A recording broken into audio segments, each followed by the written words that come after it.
Hello, everyone, and welcome to another episode of the Nintendoish podcast. Yes, I am Lake Pliskin.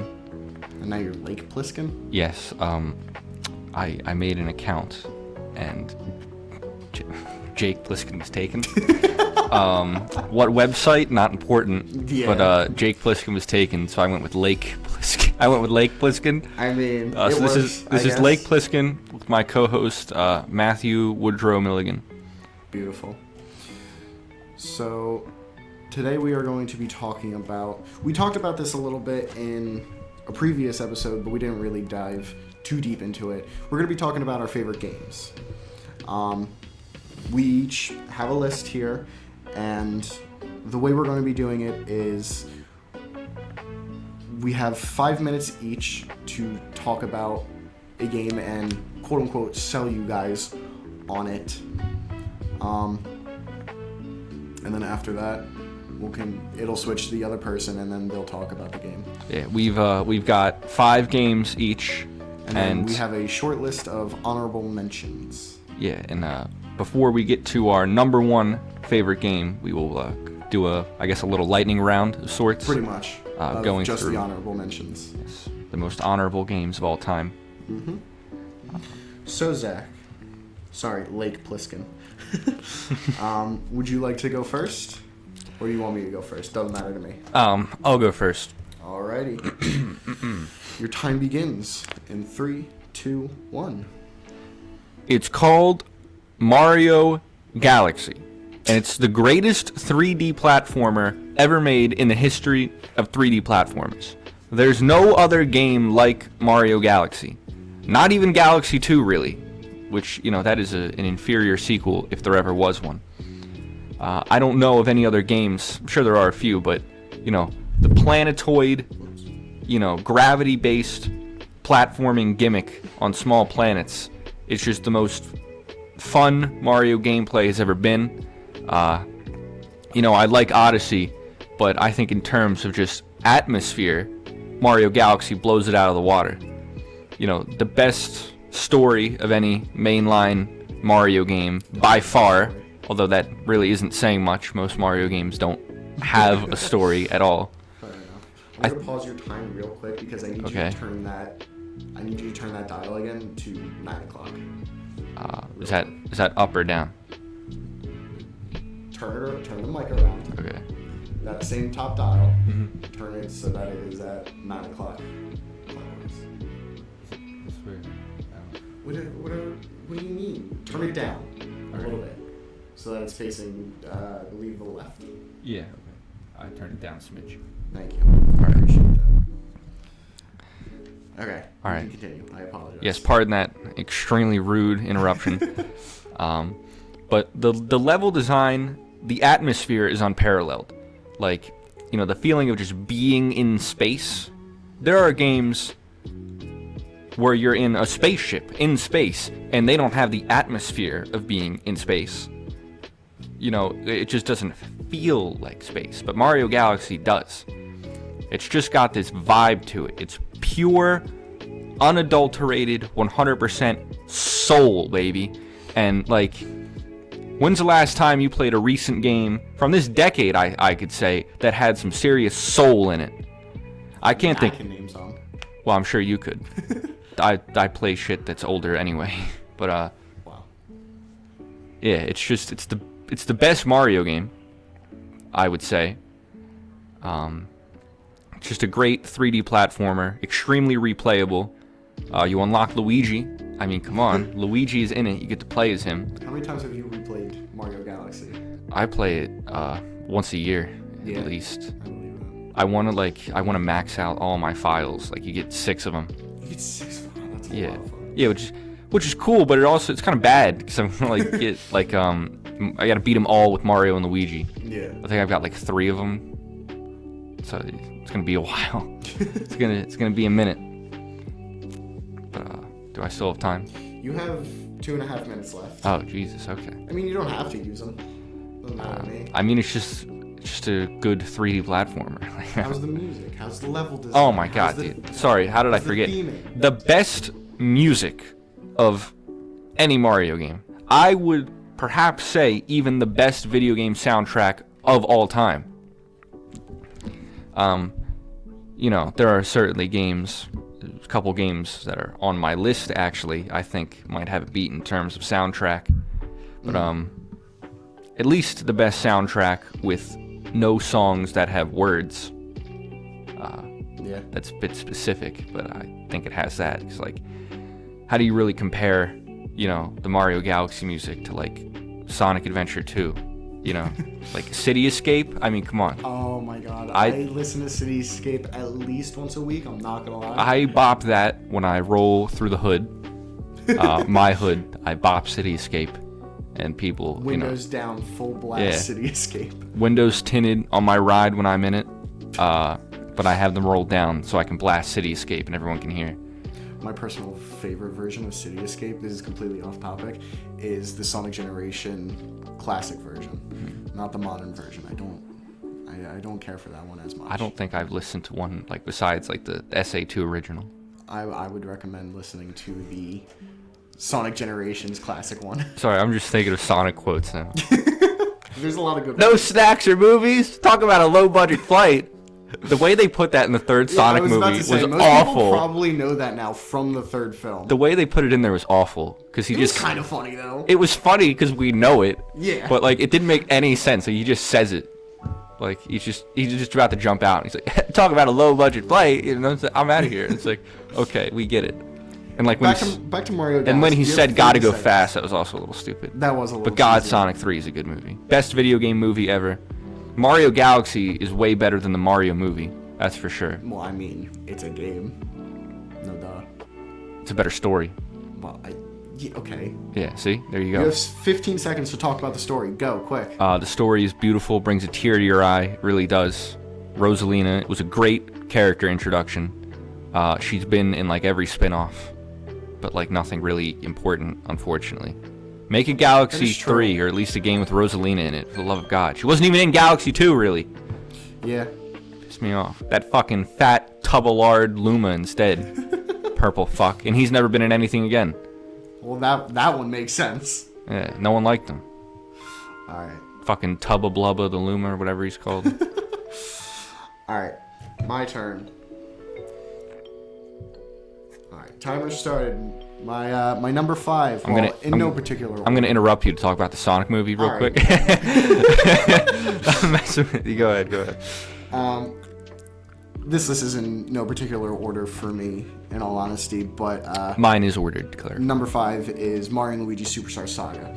Now, I feel like out of all the Mario and Luigi games, you know, the first one I played was Dream Team. I really loved that game, but I recently played throughout the entire series, and Superstar Saga was just an amazing start to the series.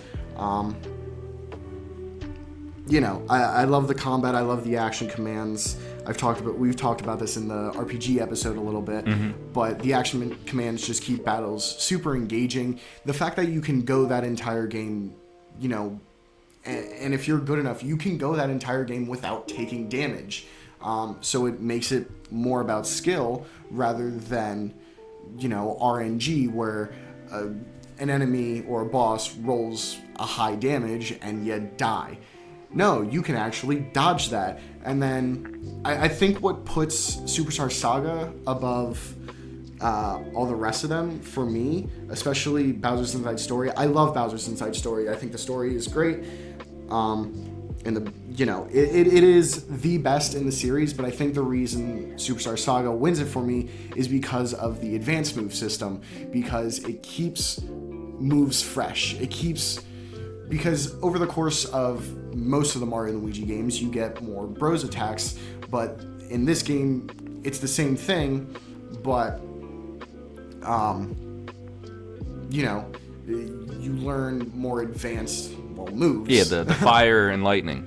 Yeah. You get them there's also that. You get them like halfway through the game. In all honesty, it's probably the most unique Mario and Luigi game. Or it's the most unique Mario game in the entire franchise, if I were to believe so. The story is incredible. We can make a podcast arguing that, that's for sure. Well, yeah. I've had to restrain myself about your RPG points earlier. But, Well, like I said, I'm not super familiar with a bunch of RPGs, mostly the Mario and Luigi series, which is different from a lot of RPGs. But the story is really good. It feels, and I've said this before, it feels like a road trip adventure where, you're doing a bunch of different random things, but they do all make sense and they all come together to make a very good story. That's just, it fits Mario so well because it's so random, it's so quirky, it's hilarious. Every line of dialogue is a joy to read. The music, I listen to that constantly. Bean Bean Town, or whatever it's called, the main theme for the main town, probably one of my favorite soundtracks in the game. And sorry, my mom is texting. No, you're Please fine. continue. Yeah, just the fact that they combine platforming with an RPG. Mario's all about platforming, and how do you make Mario into an RPG? Well, you make platforming a main part of traversing the overworld, and having the bros moves is super clever because you have them working together to traverse, to either spin or you bash Mario or Luigi into the ground. Yeah, that's great. It's really fun. I absolutely adore that game. Like I said, dialogue is super fun. The variety of enemies will always keep you guessing. And it's fun whenever you encounter a new enemy to learn their patterns, learn what they do, and how to properly dodge them. The timing for all the bros moves, or even just your normal attacks. It's quick, it's easy, it's fun, and I love it so much. The art design is quirky, it's Mario and Luigi, and I would say Definitely got a lot of style. a ton. And as for the remake, I really think that it improves on some things, but also kind of unimproves, or like I can't remember the word right now. Ruins. I don't think it ruins things. I think it some aspects definitely aren't as good, but overall, the 3DS version is the more modern version. It's the easiest way to play it. If that's all you want to do and you don't want to get an original Game Boy, definitely play the remake because it is just as good. Yeah. Definitely very impressive for a GBA game. It is. Well, if you have the backlight for it. Yeah. Otherwise, you're not going to be able to see playing on an SP. Jack squat. All right. That's Mario and Luigi. Superstar Saga. I don't think I've played a single game on your list except for number 1, which I'll keep a secret. Number 1 is not a secret. Well, if they've to anyone who knows you, it's not. Yeah. Well, yeah, I guess.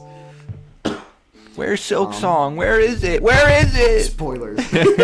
All right. It's been 900 years.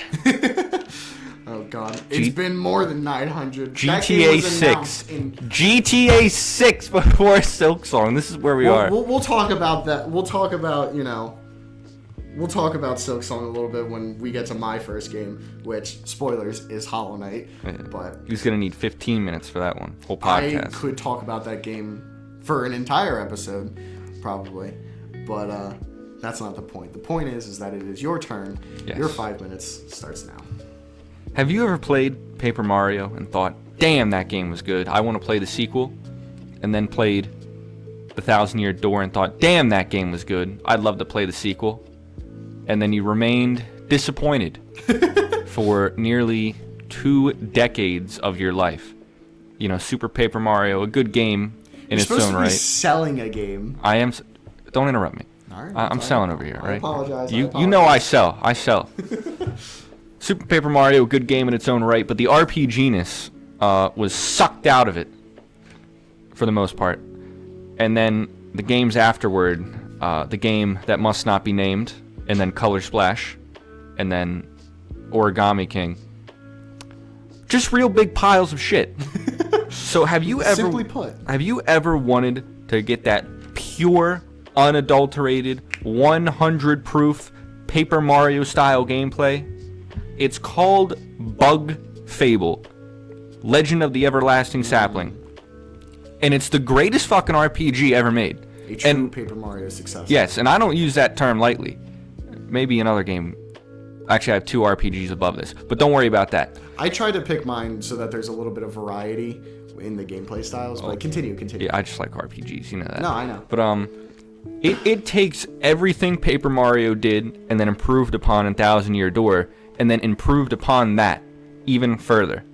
I think it's the best indie game ever made, which I know you'll contest that with your number one. But it is just it blows everything out of the water. Like different strokes, different folks. Yeah, they still update it for some reason. I think it's fine. They should just go make a sequel for the love of God. Don't leave us hanging like Paper Mario did, or like Hollow Knight did. But Hollow Knight still is. The gameplay is just, it's so fun. Like, it is just straight fun RPG gameplay with action commands, like Mario and Luigi, and it's so skill-based. You know, my first time playing it, I was like, wow, this game's hard. And then I replayed it with the hard mode metal on, and I went, you know, that was hard, but I thought it was just as tough as regular mode the last time I played it. Yeah. And it's the most replayable RPG of all time, besides maybe like Pokemon games. Well, how long is it? It's not that long. Really? Yeah. Like if you just play through it, it's like 40-ish hours. Oh, wow. Yeah, so it's not too bad by RPG standards. Yeah, Yeah, but, you know, if you do everything, you know, it shouldn't take you that much longer. Or maybe it's if you do everything, it takes like 40 hours. And maybe it's less. Either way. It's a fairly short, replayable RPG. Yeah. And there is a lot of replay value. Like, you know, I like a lot of Final Fantasy games, but it's like, you know, you play that again, it's going to be the same game. Maybe you try out different things, use different jobs in some of the games, what have you. Yeah. But, you know, there's a point to replay Bug Fable, you know.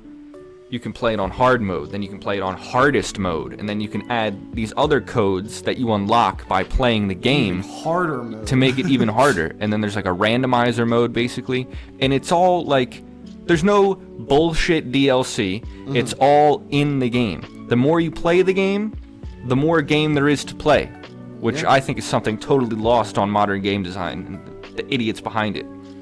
But like, you go out into the world and explore, and the world is amazing, it's beautiful, the soundtrack is immaculate.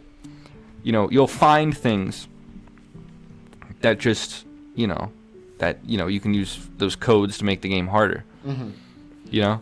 And like, the story is fairly simple. You know, you're people on a quest to find a thing.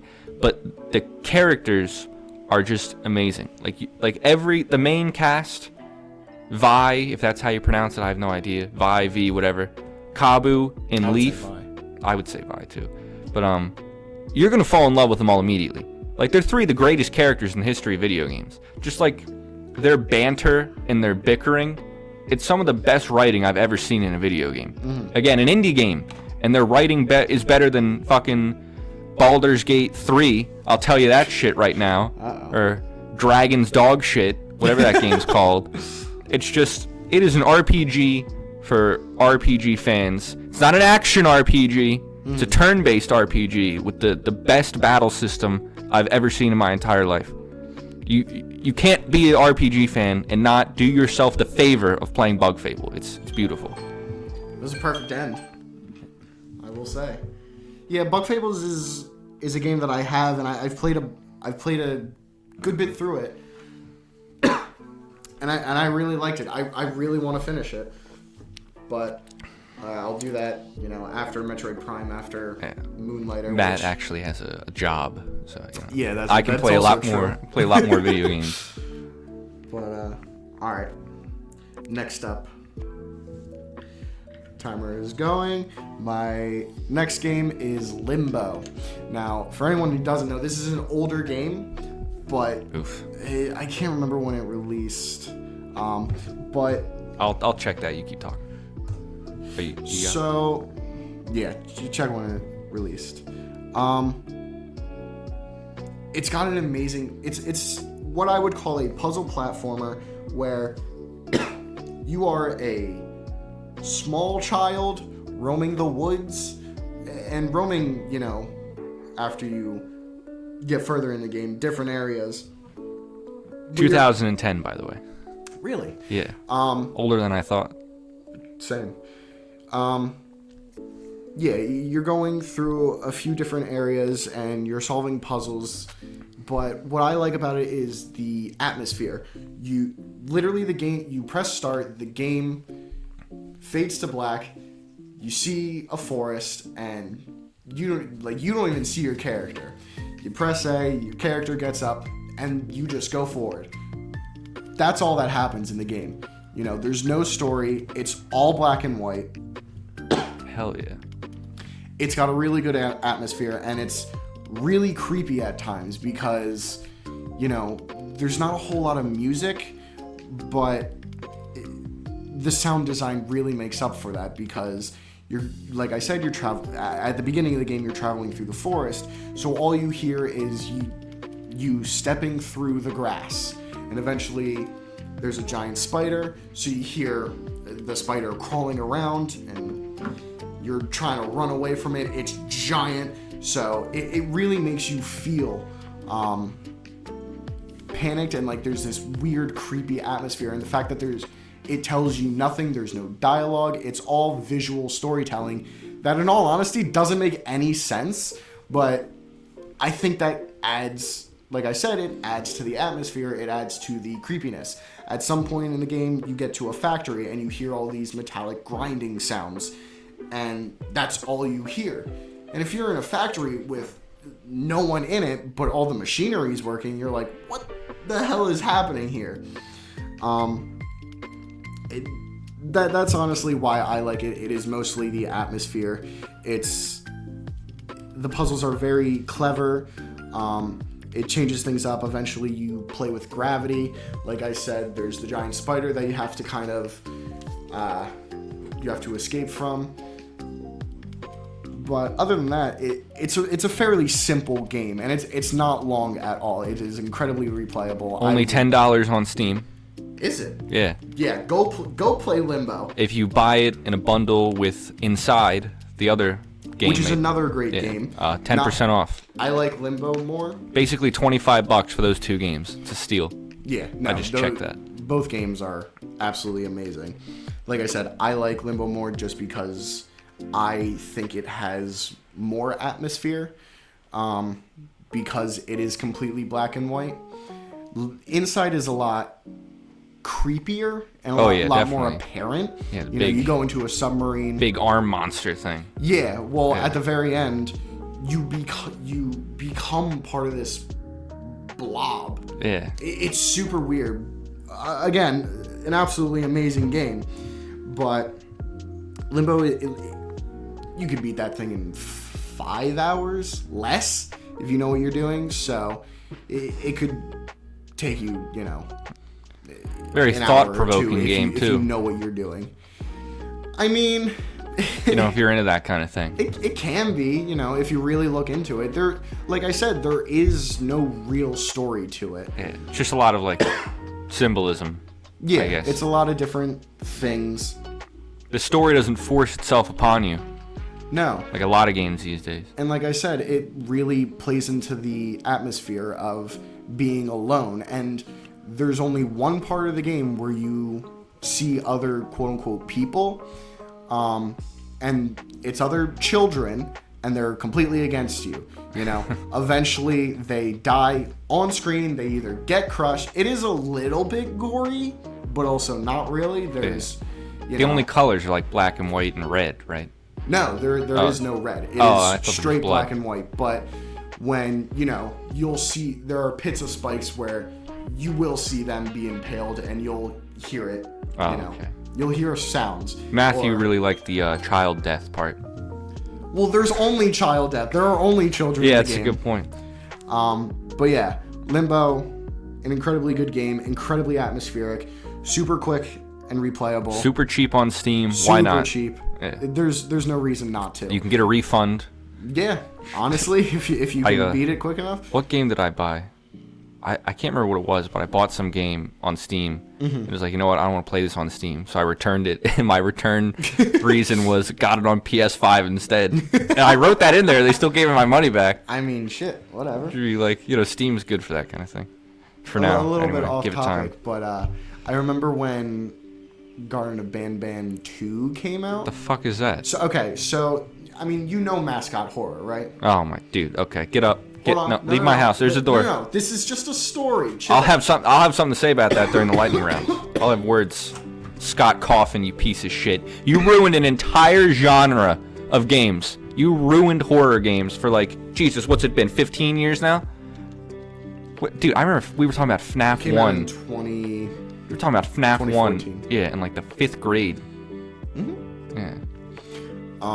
Either way, So 10 years. you know, Garden of Banban is a honestly terrible mascot Is horror that the game. one with the lanky blue guy? No, that's probably Playtime, and in my okay. personal opinion, I think that's fine. It takes a decent spin on the mascot horror. I like it, but yeah, when the second game came out, you know, people were beating it in under 2 hours, and that's literally people were playing the entire thing, beating it in 2 hours, and then refunding it. Yeah, because if you within 2 hours they like give you Yeah. a refund. That's So, like, fucking funny. And dude, the developers tweeted out like, Don't return our game. all pissed off. Like it's one thing to play a game, not like it, and return it. It's another thing to play the entire thing for content, make money off that content, and then return it. I didn't know people were doing that, but maybe they didn't like it. Well, I feel like that's a little bit more fair. But Well, I don't want to disparage indie developers, but like, if I you make agree. a game that short with no replay value, Exactly. what the fuck do you expect to happen? Like, make a real game. A popular content creator that I watch, Astral Spiff, Never heard of her. him,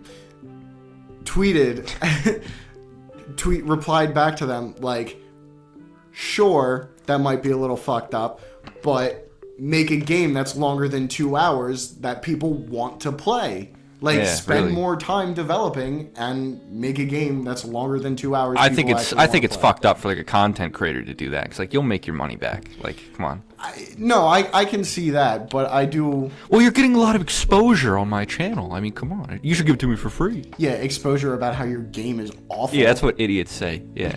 I got a whole plate in front of me full of exposure. It's gonna keep me fed for a week. Shut the fuck up. Pieces of shit. I hate the internet so much. Yeah, we're on it. Games were better before the internet. I hate to say it. Well, not really though. I can't prove that. Around the same I'm not gonna time, agree or around the disagree same with that time one. as the internet got big, games peaked. PS2, Dreamcast. All right, Dreamcast is Time my for number one, by your- the way. Just the console itself is my number one game. your number. Just looking at it. Game? Yeah. All right, go. Have you ever played Minecraft and thought, wow, this game sucks? If you've been playing it within the past 8 years, you'd be 100% right. For anyone who doesn't know, because no one knows, he just checked his imaginary watch. I love doing that. I do this at least 3 times a day. I roll up my If we sleeve. had a camera, Yeah, you know, maybe we should. The people would see. Yeah, I roll up my sleeve and look like I'm checking my watch, but there's not one there. All right, continue. Greg Heffley's dad did that in one of the Diary of a Wicked Kid movies, and I saw that when I was like a kid, and I was like, you know I what? love that I'm gonna idea. do that every single day of my life, and I have. But anyway, have you ever played Minecraft and thought it sucked? Well, if you've been playing it for the past 8 years, you're 100% right. They ruined it. Have you ever played Minecraft and thought, damn, I wish this game had one less dimension? And I'm not talking about the Nether. I'm talking about 3D. It's called Terraria, and it's better than Minecraft. And I know that comparison is tired and stupid and doesn't actually make any sense at all. No, they are completely different games. Yeah, but Terraria is amazing. What is Terraria? It's whatever you want it to be. Like, if you want to make it like Minecraft and build with blocks, you can. And you can make beautiful shit. I've seen... How was that go? Okay. I've seen builds in Terraria that are so beautiful they bring a tear to my eye. I have played Terraria on difficulties so high they have brought even more tears to my eyes. Like, enough. for me, when I play Terraria, it's like... basically like an action RPG. Like a 2D action RPG. Yeah. where you create an awesome character build and you fight enemies, you look for loot, you fight bosses. But it's not like a roguelike, you know? You have this one world, and you can do that, and it's like, you know, I love how in RPGs, like, the farther you go along, you start to feel like a god. Yeah. Yeah, like, you start off beating level 1 slimes, and then you kill God at the end, because it's an RPG, you gotta kill God at the end. Yeah.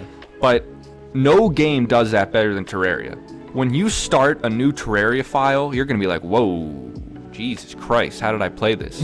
Right? This is It's going to take a minute and a half to break any block. You're going to walk at 3 miles an hour. Hurts the soul to play. Yeah, but towards the end, like, if you, like, min-max the shit out of your character at the end, you're going to kill everything in one hit. You're not going to be able to die. You mine blocks instantly. You can fucking fly.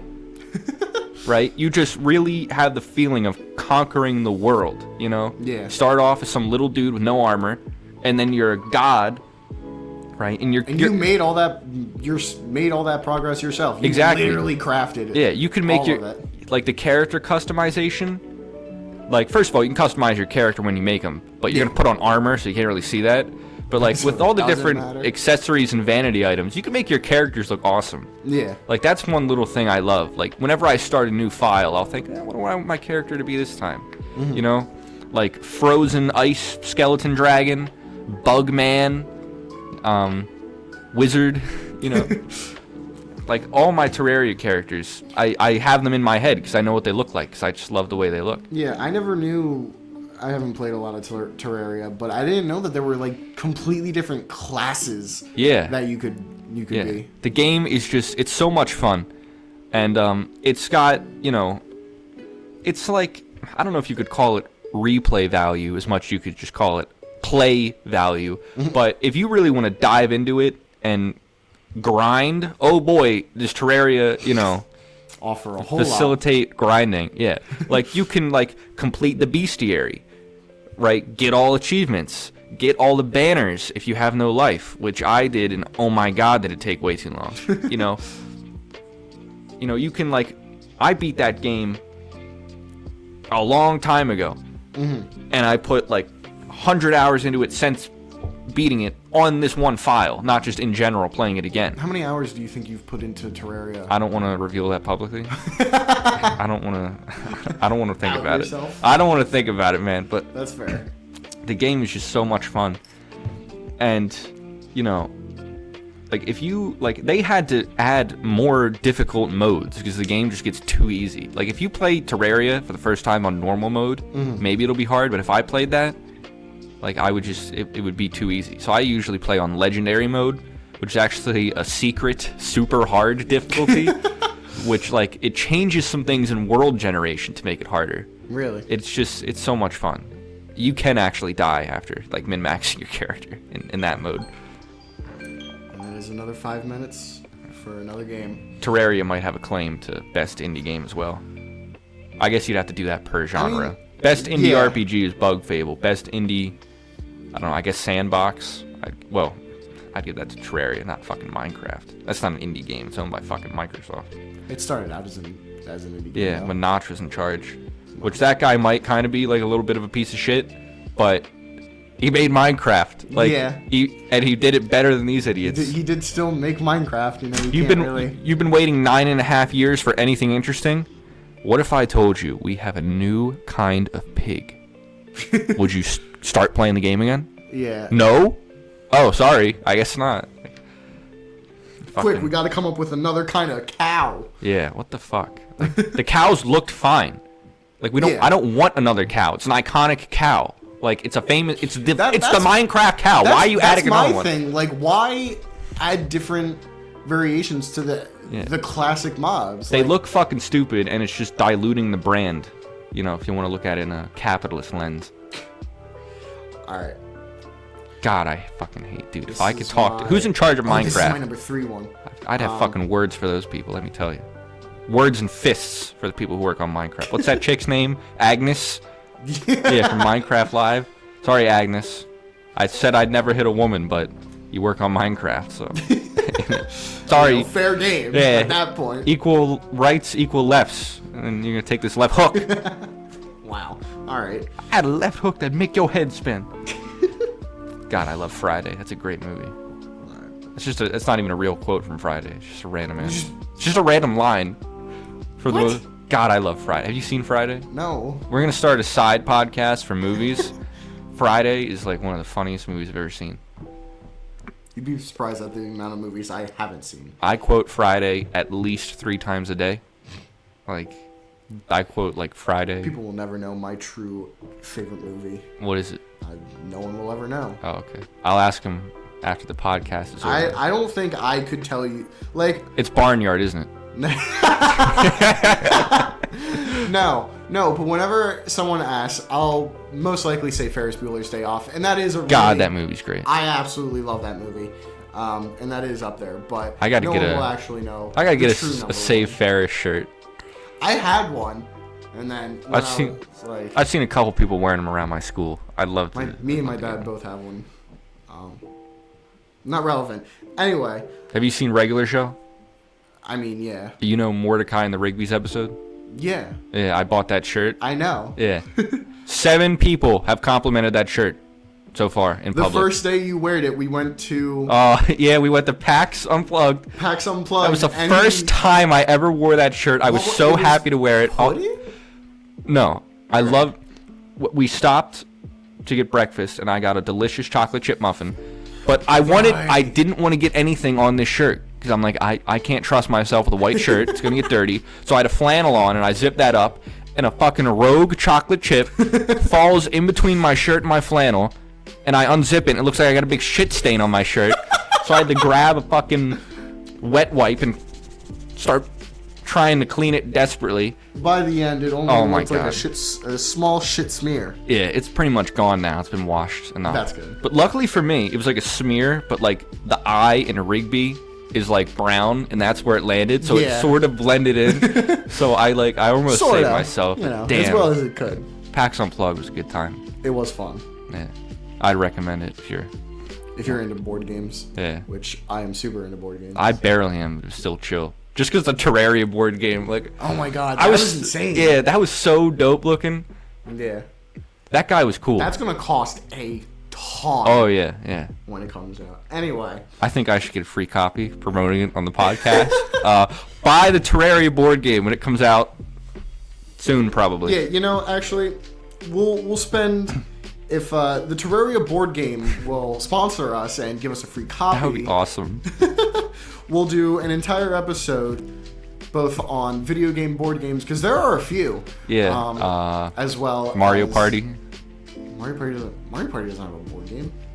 Oh, I thought you meant board game video games, not video game board games. No, video game board games. Oh, there's a Shovel Knight Terraria, board game. Yeah, Shovel Knight. Shovel Knight board game was fun too. That is fun. I wish I played it more. I wish I had people that were willing to play it more. I'll play it. We're gonna start a board game side podcast as well. It's gonna be called. Me and Philip. That was the original idea. That me and Phil. Oh, so I was your backup guy, huh? No, you were the one that I knew would actually commit to it. Yeah. Well, that's because I got nothing going on. Exactly. Phil's fucking PhD guy. Trump cut my funding. All right. That's time for my number 3 game. I'm starting the timer. He got my funding. My number 3 game is Celeste. Now, I know Zach absolutely loves this game as well. We like you, Phil. You're a good guy. Come on the podcast.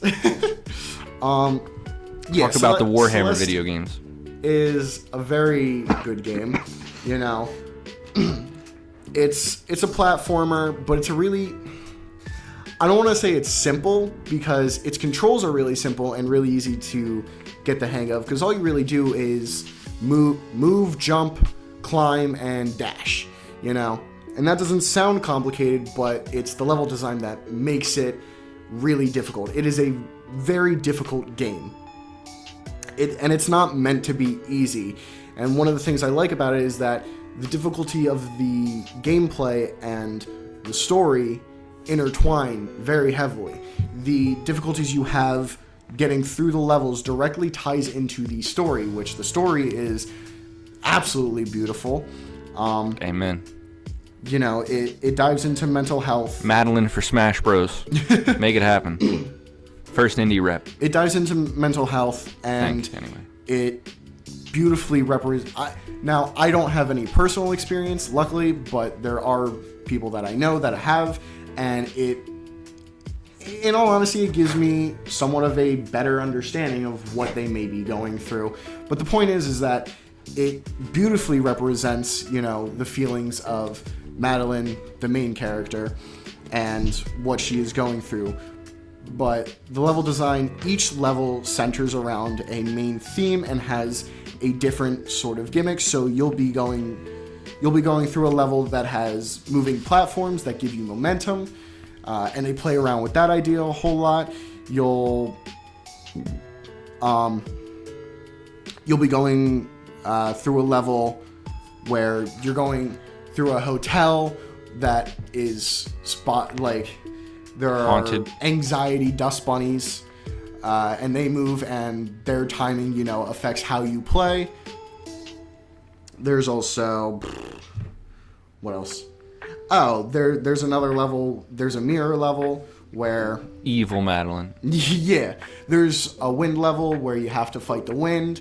There's, like I said, bubbles where it'll dash you, essentially give you another dash, but it does a whole lot with all of its gimmicks, and all the gimmicks are, for the most part, like 90%, locked behind that one level. So you get one full level exploring all those ideas, and then the final level, it combines all those areas and uses all the gimmicks to make one final hurrah. But speaking of the story is, on surface level, you're a girl that decides to climb a mountain, and your goal is to get to the top. It goes much deeper than that, and is a beautiful story. Very allegorical. Yeah, very symbolic. Especially the temple level. There are parts where, you'll be tearing your hair out, frustrated, but respawning is very quick, so it's not that hard. And then the feeling of getting through a very difficult room, getting that perfect run, and everything just flowing together is the most beautiful feeling ever. Absolutely. It's another game that's like Bug Fable. The more you play it and pay attention to it, the harder it becomes. Yeah. With the B-sides and C-sides and all that. Which, speaking of which, there's a whole lot of replayability. There's the main game, which you'll probably want to take a break after that, but that's for sure. Then you can go back and you can do all the B-sides, and if you do all the B-sides, you can do the C-sides, which are much harder versions of the levels. There's also the strawberries, which are fun little extras. You don't have to get them, but they are fun to collect. It's more game, and the game is very tightly designed. The movement is very quick. Like I said, if you do mess up, it's not that big of a deal. You do go to the start of the room, which is understandable, but it is within the snap of your fingers. The music is amazing. I would listen to that shit all day, every day. Yeah, true. And the art Amazing style soundtrack. is simple but so effective. And like I said, each area is differently designed and has such a beautiful theme to it. The best 2D platformer of all time. I agree to that. Better than Mario. 100%. Better than Sonic, whoever he is. It's it's just so tightly designed. The level design explore all the ideas and do everything they can with what they think up. Yeah. Essentially. I would love to replay Celeste and beat the hard levels that I didn't the first time. I think that's the only issue, is that it does have a lot of game, but with how difficult it is, I got filtered by Celeste. It doesn't feel super replayable. Yeah. I try not to I try to avoid games these days that take years off my life with the difficulty. I do not. I live for those games. I probably should have mentioned this during the Terraria thing. This is just a side note. Mm-hmm. For all the Terraria heads out there listening to this, who knows what this means, I did a pure summoner legendary mode run, And that took at least a month off my life, the stress of doing that. Only a month? Dude, you have no idea. Like, when I beat... I'm saying, I feel like Celeste took, like, at least 5 years off my life. When I beat the Wall of Flesh... I love that game When I beat the Wall of Flesh, that was the end of my day. It was like noon, and my heart was beating so fast. I'm just like, you know what? I gotta take a nap after this. Dude, fuck that. That was the last thing I did that day. I had to lay down. I felt like I was dying. From an injury. Dude, you had no idea what I had to do to beat the fucking Wall of Flesh. It's fucking obsidian armor on legendary mode. Are you kidding me? There's fucking fire imps. I had to line the entire underworld with fire imp banners. Wow. You don't know what that means. No, I have no idea what you just said, Jesus but you know, Christ, I feel for you. I understand. And the mentality. The fire imp fireballs do physical damage, even though they're fireballs. Oh my god. What a dumb decision. Dude, legendary mode only increases physical damage, not projectile damage. So because those fireballs are physical, not technically projectiles, they do way more. Do way more damage. Yeah, because like any projectile that you can like destroy while it's in the air is counted as an entity. And entities do physical damage. But during the boss fight, you can't destroy their fireballs. So it just does more damage without being able to destroy it. Oh my god. That's weird. Dude, fucking Alright. I hated doing that. I'll never do that again. We're getting there, guys. Well, I'll play legendary mode, but never summoner again. Yeah. Jesus Christ. It's time for your number 2, Zach. Begin. Sorry, I caught you in the middle of sipping of water. That's fine. Have you ever played a modern Pokemon game and thought, wow, these suck. Why do these games suck so fucking bad? Where did this all go wrong? It's called Pokemon Generation 6. And that's where it all went wrong. Because, you know, I can't say that word that starts with R, but man, do I want to. The morons, the Nimrods who make Pokemon thought, well, this is the troglodytes, the mongoloids, the kerfuffles, codswallopers. They thought, well, we're gonna lose kids to mobile games, so we should make this game easy so a kid could beat it without actually thinking. And Pokemon died right there at Gen 6. But what they didn't realize is that Black and White 2 actually used a lot of mobile game-ish / handheld game-ish tactics to make it so replayable. And my number 2 is Pokemon Black and White 2. And that is where Pokemon peaked. It's the best Pokemon game by far. I don't know why this is debate. People like to argue about this. Fucking IGN. Sword and Shield are the best Pokemon games I've ever played, and I've played them all. Okay, well, if you've played every Pokemon game and you don't think Black and White 2 is the best, you clearly don't understand Pokemon, okay? And I don't like making bold statements like that. Like, I don't think... you do. Well, I like to, but I don't usually mean them. Okay. You know? Okay. I don't like... I don't think things like that very often. But Jesus Christ, you just don't understand Pokemon if you think that. Because, like, Black and White 2, it's the ultimate Pokemon game, right? In terms of story, I don't think it's the best. I think, maybe Black and White 1 had it there, but it's still up there in terms of story. Like Generation 1 and 2, and really 3 didn't even have them, basically. And then 4 is Platinum anyway. Platinum story is fine. But it just takes that Pokemon gameplay and perfects it. Like, they've gone away from, like, battles as they were in Black and White Tuesday, and it's not because the battle system got stale, it's because the games got worse. The reception to the games got worse, so it's like, okay, well, let's do something different. No, just make it better. Like, Black and White 2, it took everything from every Pokemon game before it and made it better, right? So just playing through the game, it's just a joy, right? I think it's got, like, it has the most Pokemon you can use of any of the games that came before it. Maybe some that came out after have more.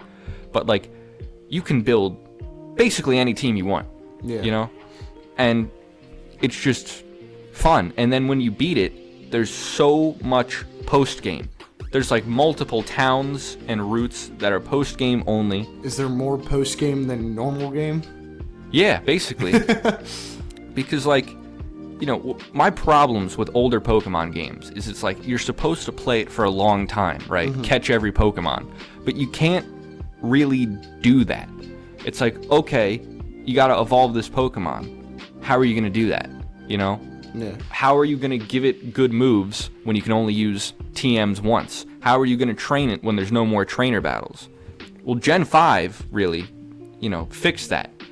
You know, TMs are infinite use, so you can use them way more strategically. You can go to big stadium or small court and fight as many trainers as you want, or Black Tower to fight as many trainers as you want. There's just so much, you know, battling to be done, and people say, you know, oh, I don't like Pokemon. It's all battling. That's the point of the game. It's an RPG. You battle. If you don't like it, go fucking play something else, Nimrod. You know? So I don't like making bold statements. Yeah, well, about Pokemon I do. These are a lot of points from the inevitable Pokemon rant episode. I haven't even talked too much about the game. Yeah. But, like, there's just so much to do in Black and White, too. You know, you can build your own mall, basically. Really? Yeah, and the shops refresh every day. So you turn it on every day to get those items, expand your mall, basically. It takes a long time to do. Every 24 hours, yes, in real time. Okay. So they thought making the game easier would keep people engaged over mobile games. But Black and White 2 did these, there's so many daily events, right? There's like a couple bosses that you can fight every single day. Items you can get every single day. You could like pop open Black and White 2, and you could spend probably like an hour just doing all the daily events. Really? Yeah, it's so much fun, you know, just to do that outside of the game, right? And Black and White 2, things are, you know, like getting like perfect Pokemon is certainly easier in the modern games, but you know, Black and White 2 did make it somewhat easier to like breed good teams, so you could actually take on, you know, the big battle challenges. Like, how the fuck are you gonna do the battle frontier? You're gonna breed a perfect Salamence in Gen 3 with Gen 3 breeding mechanics? No, it'll take you a year and a half. You know, but you know, the battle subway, people complain about the battle frontier. Oh, the battle frontier, give us the battle frontier. That fucking shitty area had like 5 different battle modes, and 2 of them were good, okay? Oh, the mode where your Pokemon do moves without you talking to them, it's all random, that's fun. What? Yeah, it's bullshit. The stupid one where you run around a stupid room, oh, that's fun. It sucks, okay? You've got fucking single battles and double battles, okay? That's where it's at. You've got rental battles, if you're into rental Pokemon. You can battle every single gym leader and every single champion from every past game in a super hard gauntlet mode, basically. That's cool. Yeah. It's better than... like a boss rush kind? Yes, basically. Yeah. Black and White 2 is better than the Battle Frontier. Okay? It is. You know, these idiots... I don't know, so I can't really... try to deny that. Yeah. I went over my time a little. Nah, you're That doesn't fine. excuse the Battle Frontier not being an Omega Ruby Alpha Sapphire. They didn't include that because they're lazy. These games are big piles of shit. Just play Emerald. There's no reason to play remakes over the 3rd version. Like, just... well, Gen 1, you can really play whatever you want. But, like, even I go back and forth on whether or not I think Crystal is better than Heart Gold, Soul Silver. Either one, I think they're about equal. Because, like, Heart Gold and Soul Silver, oh my god. Best Pokemon games. Fucking play them and tell me that. The Pokemon follow you around. Who cares? Who cares they follow you around? Play the game, it sucks. Oh my, I'll save this for the Pokemon episode. Like, Jesus Christ. No, you're... I have a lot to say. Like, I've actually played every Pokemon game, okay? Yeah. I actually know what I'm talking about. Except Scarlet and Violet. And He's never gonna play this. I won't. I refuse to. I can't comment on the new ones. I know they suck just by looking at them. I spent $60, okay? I spent $60 on Sword and Shield. Really? Well, actually, I think that was a Christmas gift. But I actually spent $60 of my own money on Legends Arceus. And I thought that sucked. It's a bold new improvement on the franchise. No, it's not. It's a shitty fucking change that they made with no point because it sucks. I'd rather play fucking Pokemon Go. Because at least that would fucking burn some calories. And, you know, get you out of your dungeons. Fucking masturbatoriums with the fucking people who like those games. Go buy your life-size God of War plush, you fucks. You know what you're doing with that, idiots. You know they made one? Yeah, I saw. That was, dude, they knew. It's funny. They knew what they were doing. Sold out already. I probably sold out in Japan really quick. How that country is. I think it did, actually. Yeah, that hellhole. But, damn. Fucking legalized prostitution over there, more or less. They need to crack down on that. I think it's time for me to begin. Okay. Let's not talk about prostitution. That one got a little away from Pokemon there at the end, but that's fine. All right. Luigi Mangione was right about, well, everything he did, really. But what he said about Japanese culture on Twitter, don't act like he was wrong, okay? He was right. Let's step away from that. A hero, Saint Luigi Mangione. Let's step away from that. I said that to one of my guys, one of my friends in one of my classes. I said Saint Luigi Mangione. Did you get threatened? No, just kind of slipped that. He agreed with me. He's a chill guy. Should have him on. He'd have a lot to say. Wow. We got to get a guest at some point. At some point. We got to get a few more under our... Yeah, I think so. All right. So, the Legend of Zelda series is an amazing series, you know. You got Ocarina of Time. Minish Cap's the best. Continue. You got Minish Cap, which is a great game. Yeah, Breath of the Wild is a great game. Tears of the Kingdom, very fun. Both Breath of the Wild and Tears of the Kingdom, very innovative. Banjo-Kazooie. But however, the best Legend of Zelda game, in my opinion, is easily Majora's Mask. Now, that's not controversial. Majora's Mask is an incredible game. It's so different from the rest. It is so dark. The story, you know, no other game really does the end of the world like Majora's Mask, because there are so many people that are just in either completely unaware or in complete denial of it. You know, there's an entire side quest where there are carpenters that are like, I don't care how big the moon gets, the world's not ending, you freaks. A lot of people like that in real life, but continue. And then, you know, you got the guards, which are like, okay, but like, this is still concerning, we gotta evacuate the town. Either way, the point is that it's an absolutely beautiful game. It's really dark. The mechanic of time travel is done so... It is such a unique way of doing time travel. You know, you have 3 days time to do all these different things, and when it gets down to it, you have to reset so that the world doesn't end, or so that Termina doesn't end, whatever. Yeah, whether or not that's the world is kind of even up for debate. Is debatable. Yeah. Okay.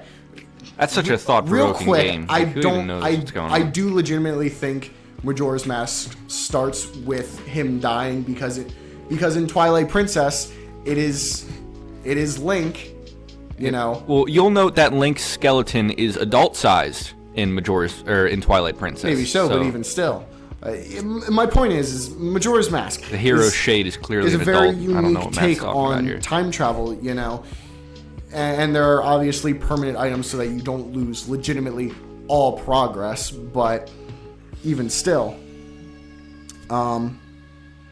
the story in it is beautiful. Like I said, we already talked about the end of Termina as an entire town, but throughout the entire game, a huge theme is grief.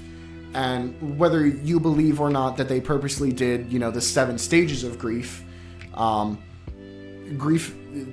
concept of loss and grief are littered throughout the entire game. You know, the Deku King thinks he lost his daughter.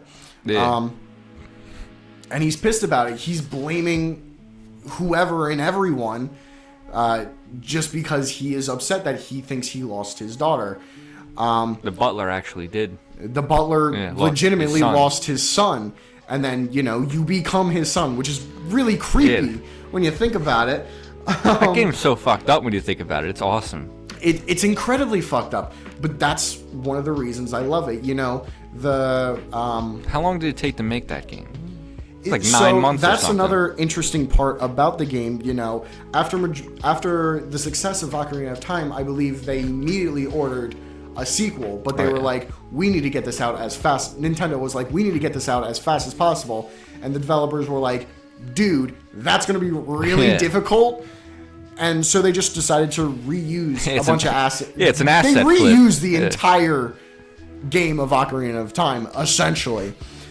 But I feel like that makes it so much more interesting and so much more unique because you have these familiar characters, but they're completely different takes. They're completely different people. And the fact that each and every one has their own lives and follows a schedule, you know, and obviously once you reset, they restart that schedule. So you progressively learn their schedules and follow them to learn more and progress either the story or a certain side quests. I also think the masks, first off, the transformation masks, completely change up the gameplay and can be used honestly wherever.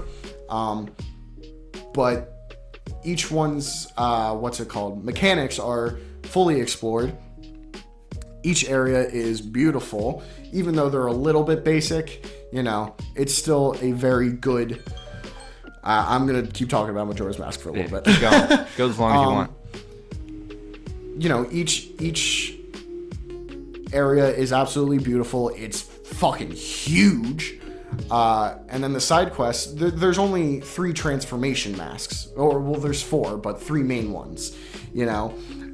But there are, I can't remember off the top of my head how many masks there are, but there are a whole bunch of masks. Like 24? That's what I was thinking. Yeah. Either way. I'm just thinking of the menu. Yeah. It's like 6x4. And in all honesty, I think lot of them, most of them, I would say, don't do anything. Yeah, I don't know this shit. Yeah, no, they really don't do anything. Yeah, the couples masks. But a lot of use for that. But it... The first Zelda point game where you could isn't- play as someone besides Link. Really? Yeah, he plays the purple hair guy. You don't actually... Yes, you do. No, nah. I don't know if you actually play as him. Yeah, you control him during the little puzzle in the dungeon. I thought he was an AI guy. Nah. Either way. Yeah, there's a whole bunch of side quests that follow the lives of these completely random citizens that, like I said, are just reused people from Ocarina of Time, but completely different takes on them.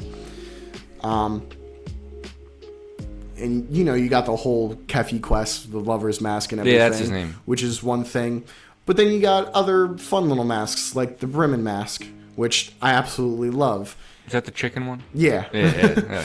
It just, even though the masks themselves don't do a whole lot, it is the definition of, it's not the destination, it's the journey.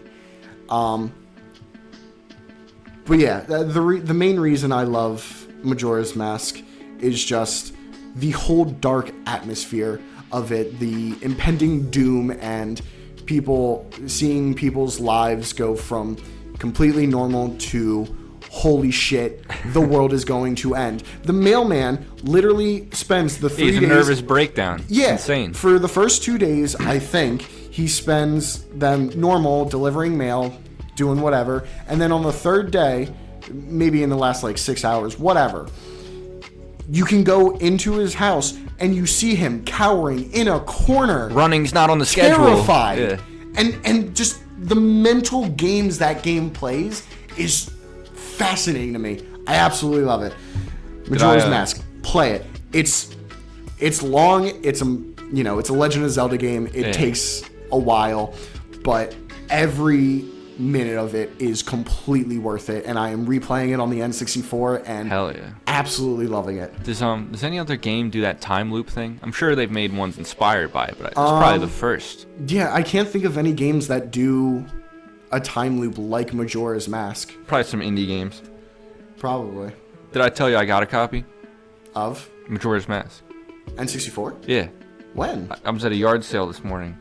Oh, you got it this morning? Yeah, this creepy old man. Yeah. I bought it off him. And that's like... Did Majora's Mask only come in the gold cartridge? Or they... I'm not sure. I think so. Is yours in the gold cartridge? Yeah, when I booted it up, the 2 files were called Ben, and the other one was called Drowned. I thought you. That's the opening to Ben Drown. That's pretty funny though. I thought you would get it like right away. I did. Oh, okay. I do remember Ben Drown.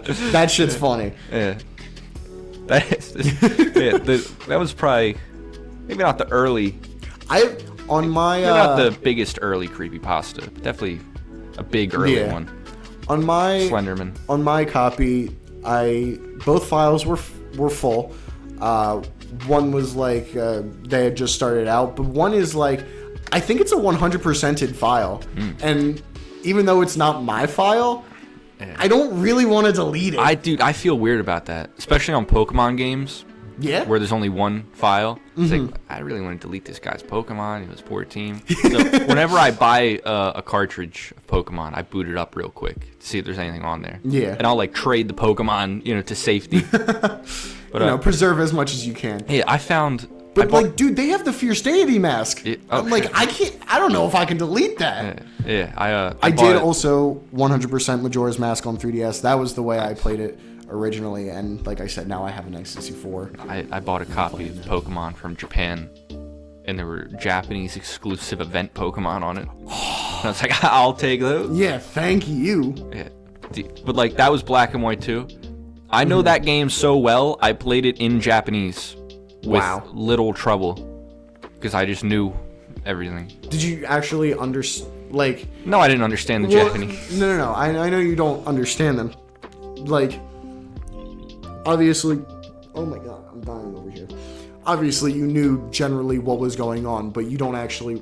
I'm assuming you don't remember the exact words that were said. You know what I mean? Well, oh yeah. Like I'm saying, like I remember generally what people are telling me. Yeah. Okay. I remember the exact quotes. Yeah. But there's this one part where you have to like the grunts tell you parts of a passcode, and you gotta put together a passcode, and I'm like, that could be a word. So I did have to look that up.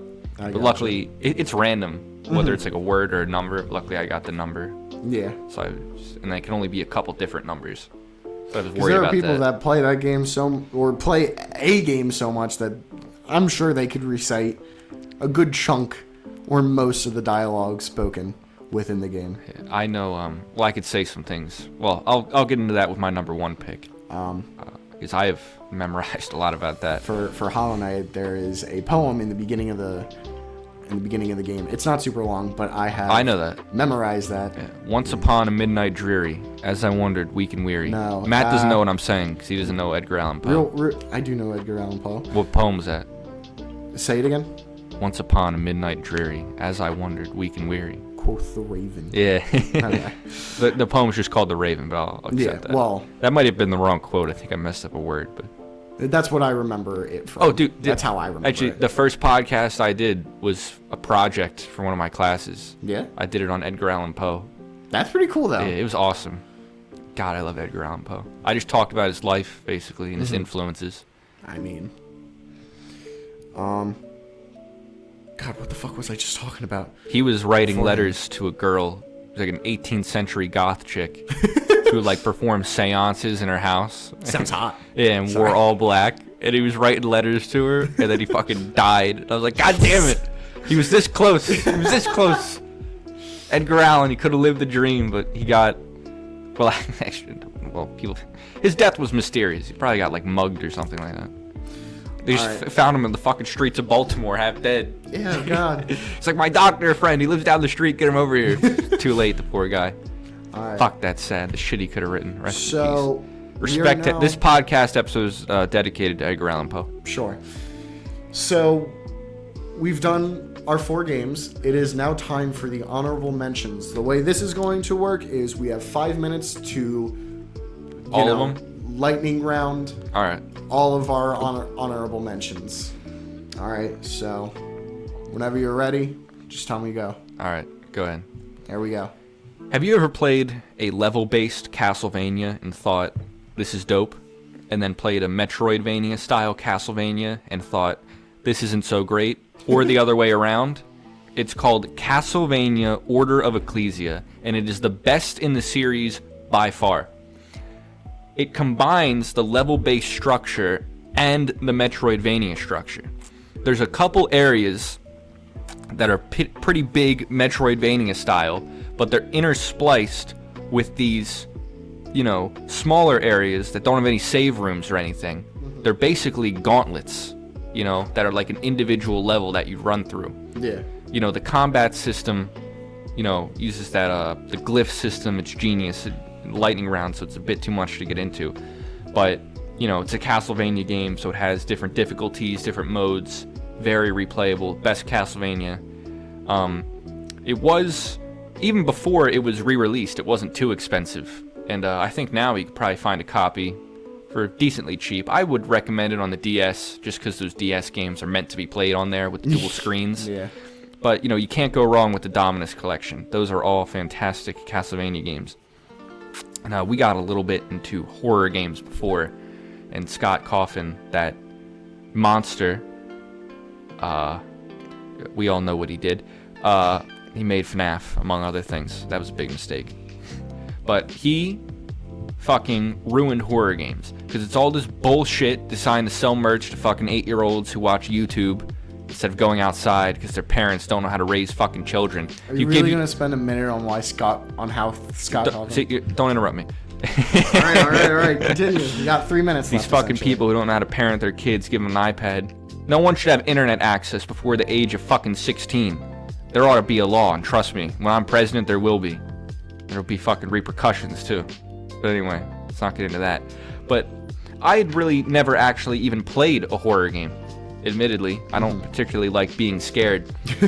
But Resident Evil 1, I got the version of that for the GameCube, and upon playing it, I was radicalized. I was legitimately radicalized the moment I played Resident Evil 1 against modern gaming.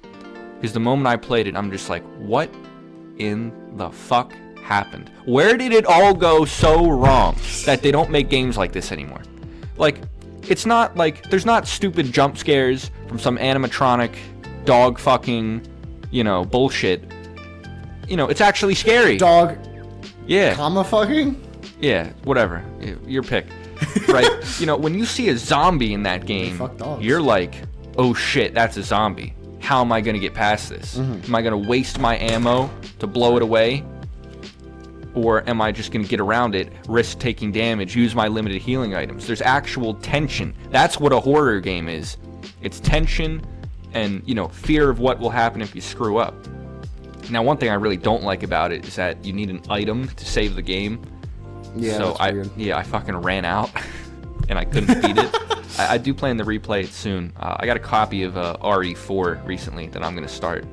But in Resident Evil 1, it's not too long. It's a fun game. It's just a fantastically designed game. Can't recommend it enough. I'm sure you could get like the PS2 version of the remake or the GameCube version of the remake for dirt cheap. Very available. I don't know about the modern remakes. I would play the old ones, but I don't know too much about them. But Star Fox 64, another game that helped radicalize me. Just the arcade style of a short game that's replayable, that's high score based. I think that's missing in today's gaming. But it's so much fun. You could play Star Fox 64 during your fucking lunch break, really. It's that short, You could sit down, play through the game, look for a high score. When you first play it, it's so replayable because you want to go to all the different levels. And the process of even figuring out how to unlock them is so much fun. And then, you can go to get the medals, which require a certain score on each stage. Unfortunately, that unlocks hard mode, which hard mode in that game sucks. Like, it's one of those hard modes that just makes the game worse. Like, if you lose a wing, the game is basically unplayable. And all hard mode does is make it easier to lose wings. You don't really want to do that. Pikmin 2. I mean, come on, it's Pikmin 2. It's the best Pikmin game. I don't have to argue about that again. We'll do an entire episode on that. Okay, my time's up, but I got like 2 more in here I want to go over real quick. Go ahead. Unfortunately, it's Pokemon and Xenoblade, so I'll be here a while. Pokemon Coliseum. I only wanted to put one game per franchise in my top 5, but I think Pokemon Coliseum might have made it in there. I have played through that game 9 times now. And it honestly combines Pokemon with that sort of replayability. even if you do everything in that game, it's still fairly short. You could play through it over the weekend. Yeah. Right? Unless you want to, like, purify all the shadow Pokemon, which, that takes too long. That's stupid, and I don't want to do that. Yeah. Ever again. I did it once. But, I mean, it's so short, and there's so few Pokemon. It takes what I don't like about the older mainline games and makes it good. Like, you have limited Pokemon. I gotcha. You have limited items. But in this game, it's so short. You're not meant to catch every Pokemon and play through it for 100 hours. You're meant to go through it against these super hard opponents. Probably the hardest Pokemon game. Really? And, build a team that's good. Yeah. Take these limited amount of Pokemon with these limited TMs. Yeah. Good and, gameplay. Yeah, beat them. Right? The game But well. even if you're not good enough, there's places to train your Pokemon. Like, you can go to Mount Battle. You can go to other places. And, you can grind if you really need to. Yeah. It's easiest game for that. It's all double battles, too. There's no single battles, which I am shocked, baffled, and disappointed and disgusted they never made another double battle game besides the sequel to Coliseum. Like, the official competitive Pokemon format is double battles. Really? Yeah. I didn't realize that. Yeah, and, like, they haven't made another double battle game. It fucking pisses me off. If they moved the entire Pokemon series to only double battles, I wouldn't complain. Like, I think that's what they should have done instead of whatever the fuck they're doing with Scarlet and Violet, or, Pokemon Legends ZA. If that was a Unova game, I would have played it. They can't. I hate Pokemon so much. I hate those people so much. Coliseum was not made by the typical Pokemon people, by the way. No? Who was it made by? A company called Genius Sonority. You know what they're known for? No. Pokemon Coliseum. And that's it? More or less. I think they did mostly, like, hardware stuff. And then, like, random ass DS shovelware, honestly. Like, they made one of the best Pokemon games, so respecting them. And because I didn't want to have more than one per franchise, I had to put Xenoblade 2 in my honorable mentions. I did tell him to combine those, and originally he did, and then but moved it's it just down. I can't talk about both of them in that limited amount of time. That's fair. So I guess this kind of reveals what my number one is. But that was never any secret. Yeah. Xenoblade 2. It's not really a game that I would recommend to anyone I consider a friend. Honestly, like, legitimately, the battles. There's no tutorials, and it has this weirdly complicated battle system. That's like, weird. If you know how it works, the game is so much fun. But if you're just playing through it the first time... Yeah, it's kind of a pain, honestly. Yeah. Like, for me, I loved it, even playing through it the first time, because I wanted to 100% it, but the weapons, the characters, it's on a fucking gacha system. So it's like... fucking gross. Yeah, it's disgusting. Like, legitimately. It's like, I wanted to use a certain blade, which is a character / weapon, when I replayed it. Unfortunately, like, it was one of my favorite ones. Unfortunately, it's like, it's the second rarest in the whole game. So, unfortunately...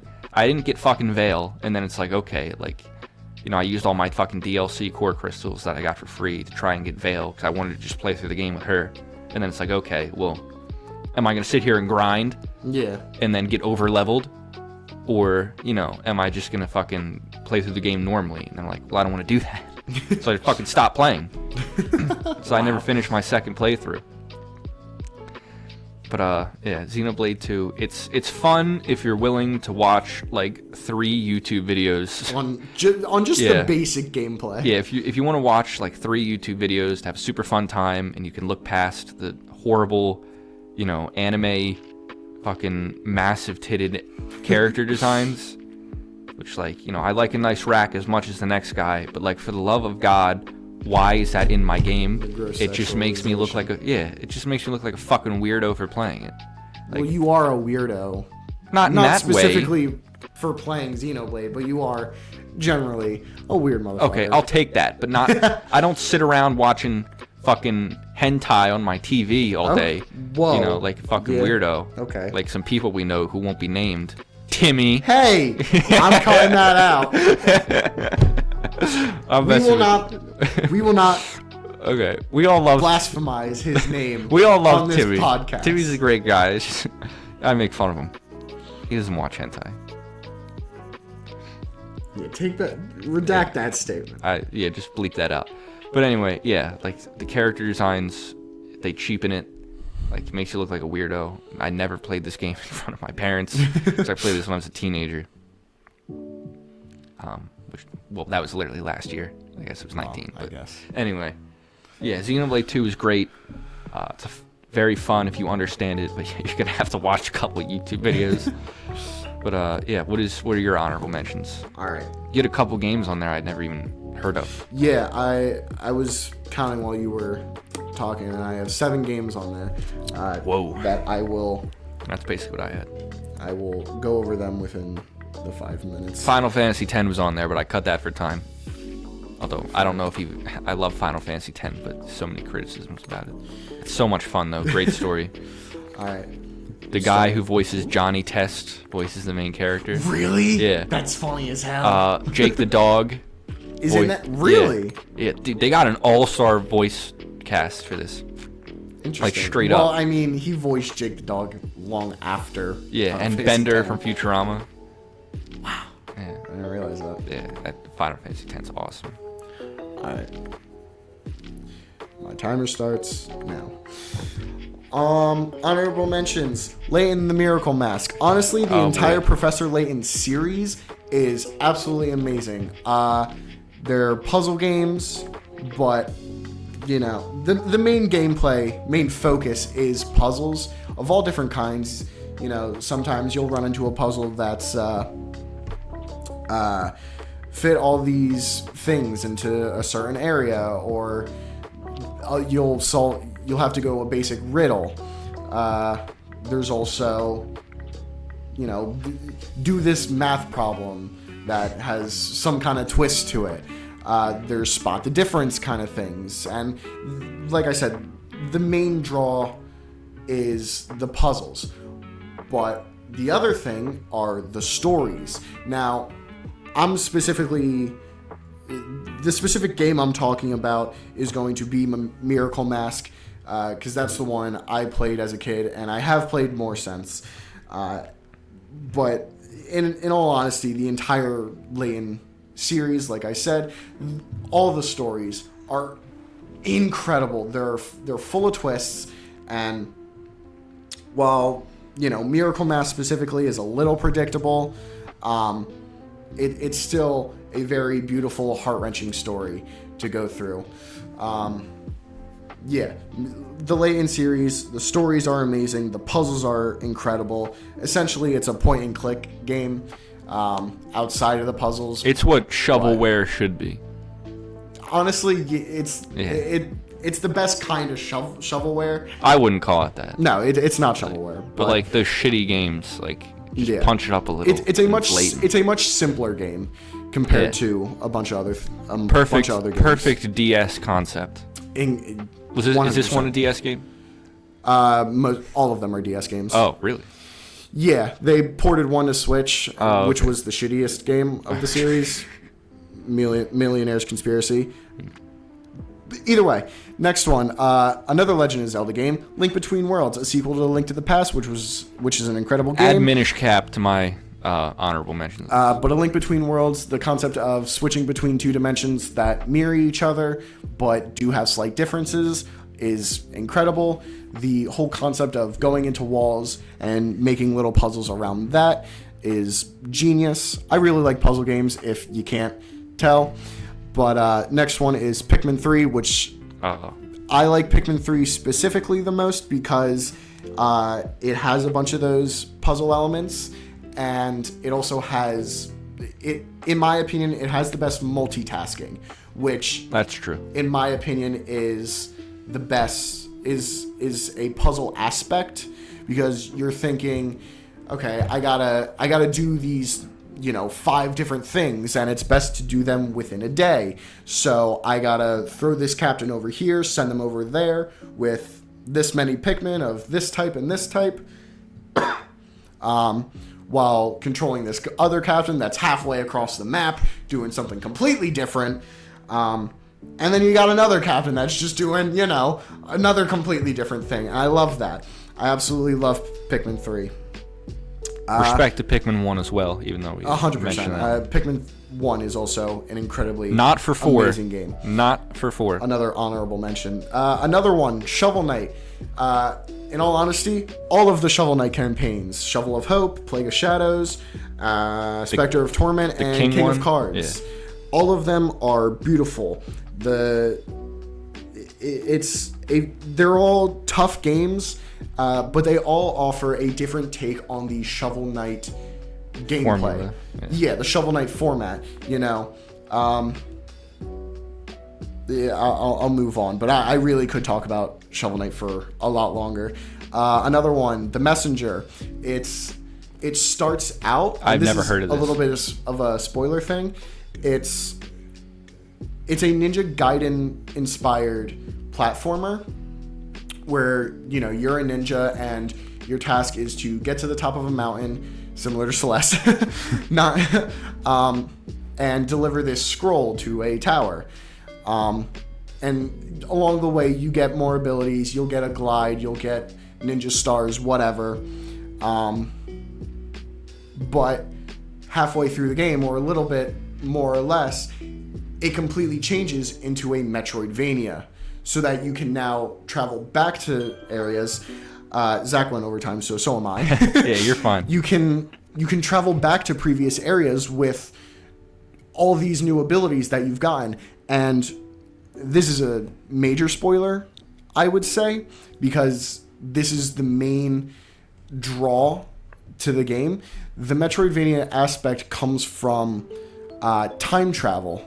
You know what I mean? And it's interesting because once you travel to the future, it goes from 8-bit, which is the older, which is the past, or the present, whatever you want to consider it.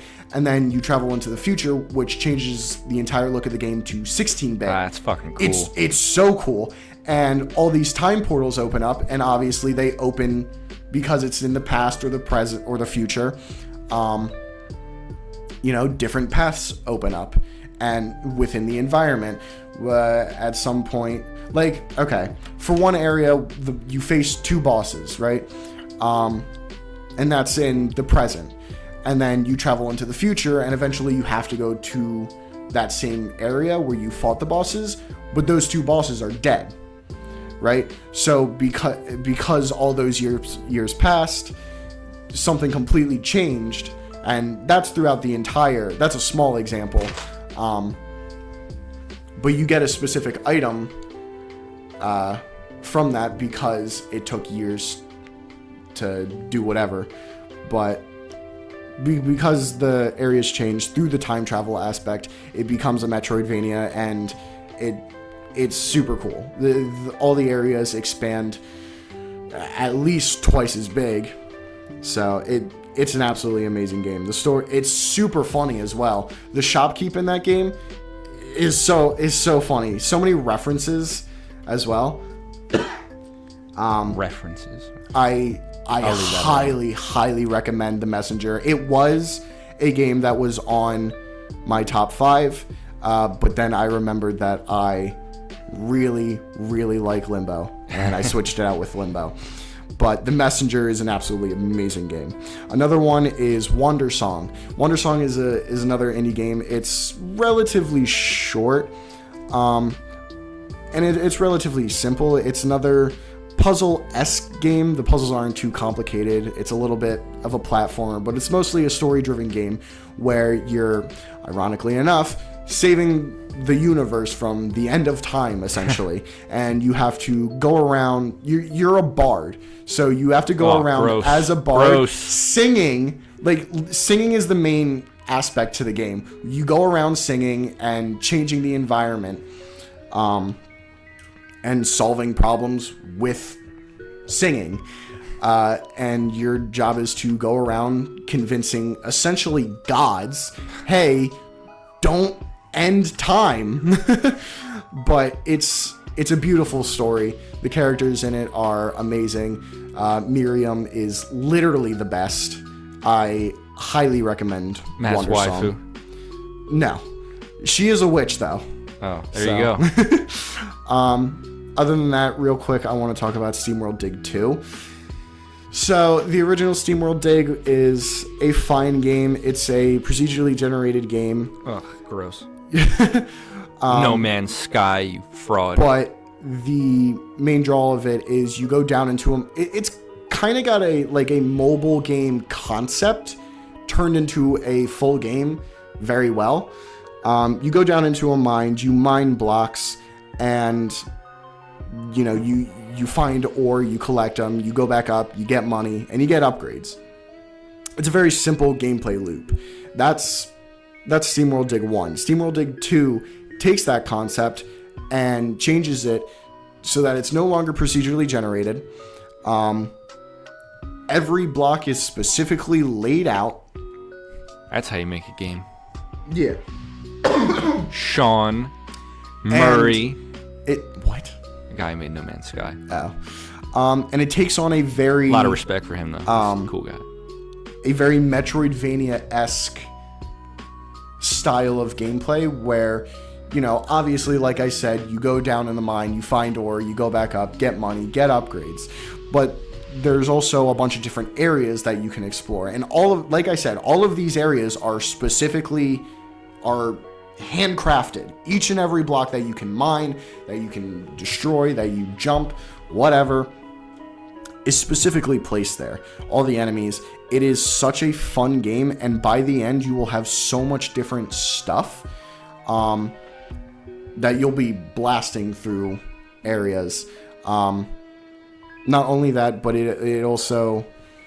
the story's really good. It's not a huge part of the game, but it also kind of is. It's hard to explain. But yeah, there's also like the strategy part of it where like what blocks do I want to mine so that I can get to, this ore, or like will I have enough light to get back up to the surface or to mine this one other block? Is what I have in my backpack enough for that one upgrade that I really want or need? And SteamWorld Dig 2 is just, it's an incredible game. Like I said, it's a very different, very interesting take on a Metroidvania style. Is that the game where like items in your backpack are like Tetris blocks? No. Oh, okay. No, What games like that? That's such a cool idea, where you actually have to fit shit into your bag. There are a few games like that, and I like that idea. Yeah, it's very interesting. But that's my list of honorable mentions.